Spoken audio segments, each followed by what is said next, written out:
Buongiorno a tutti quanti, benvenuti a questa terza settimana della maratona veneta. Ancora l'uni, la parola con la L, letteratura. Avevo fatto vedere per primo sto libro qua in anteprima perché vorrei che se parlasse un secondo del valore che ha la letteratura per una lingua. Prima di tutto abbiamo da dire una roba importante. La letteratura la deriva dalla lingua. Prima che sia la lingua e da questa viene fuori una letteratura.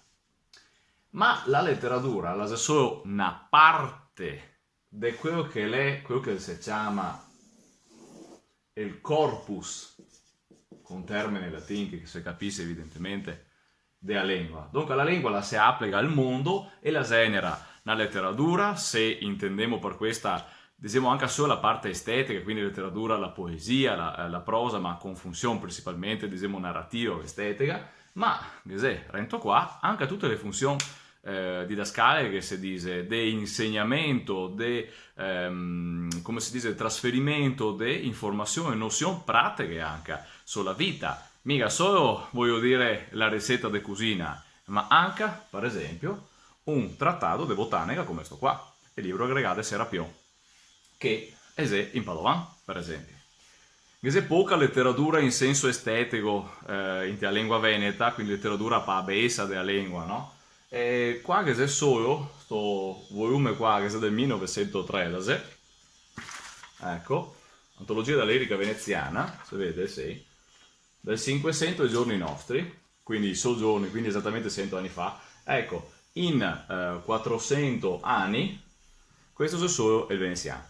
Quindi se qualcuno vi dice che il Veneto non ha letteratura, qua per esempio le Padovane, dobbiamo notare che tutti quanti gli autori padovani, anche più recenti, dobbiamo notare che tutti gli autori visentini, da Indrio fin arriviamo anche solo a Meneghello, dobbiamo notare che tutti i beunesi, dobbiamo notare che tutti quanti i veronesi, Giacomino da Verona, una infinità in tutti i secoli.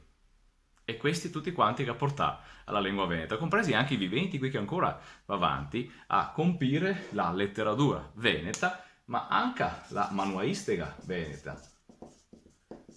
Tutte le robe che ha a che fare con l'insegnamento di qualcosa in te la lingua, perché la lingua la è un strumento, no? Qua dentro che va anche le grammatiche, perché le esegue la funzione metalinguistica come anche i dizionari. Dizionari che ne abbiamo parlato, che ne sono diesine, 50, 60, forse 70, chi che lo sa, bisognerebbe mettere veramente in compilazione tutti quanti. E a domanda, ma tutti questi dizionari, queste grammatiche, su cosa si basi? Si basa proprio su quello che si è catta in te spazio, in te tempo. Se abbiamo 50, 60, 70 dizionari, da dove sei che garati da fuori a questi studiosi di esene di anni di lavoro, tutte le informazioni sulle parole, sul suo uso contestuale? Si è catta in te letteratura, sia in quella, diciamo, estetica, ma anche in quella manualistica, potremmo chiamare così. Perché non voglio anticiparvi, perché ne parleremo ancora di questo passaggio qua che è importante, entrando più in dentro su queste robe qua, come che abbiamo fatto usare un pochetto per i dizionari, ma la roba importante, assolutamente importante da capire, è che la letteratura è una parte del sistema linguistico e che la lingua, la lingua, per questioni genetiche di struttura, non è una lingua perché la ha letteratura, perché ne ha tanta letteratura. In altre parole, dire che una lingua, è una lingua solo se la ha una letteratura, come che dice tanti professori universitari, è una roba solo discriminatoria e classista, potremmo definirla così, perché dire che una lingua è una lingua solo se ha letteratura, è come dire che un uomo è un uomo solo se ha il conto in banca. E non è così, è semplice. In quel caso Veneto, peraltro.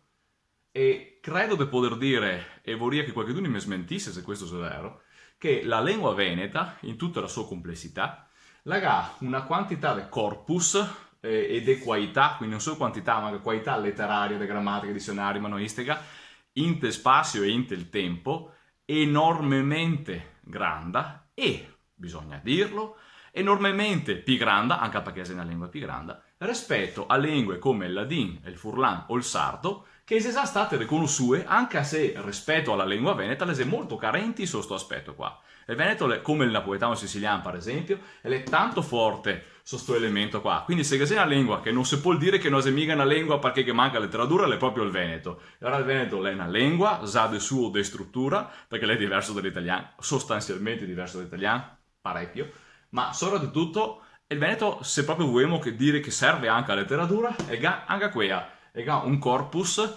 linguistico enormemente grande. Non si può dire che il veneto non sia una lingua perché manca letteratura, perché ha difficoltà vera a censirla tutta la letteratura veneta. Il paradosso è questo qua. Allora, ciò è grande, cosa vuoi dire? Allora, ancora, porto di cercare la forte. Ecco qua. Come che chiamiamo questa qua? Perché sta qua, mica chiamiamo la forbese o la forfe. Magari se mi viene in mente, la prossima volta faccio un video anche su questa robetta qua, per spiegarvi le derivazioni venete dal latino. Allora, ancora abbiamo fatto il nostro luni l'è a posto. Domani abbiamo l'episodio 88, sempre tornando in brio. Così ci vediamo, buon inizio di settimana, spero che capisco mi sia bene e ci vediamo domani. Ciao ciao!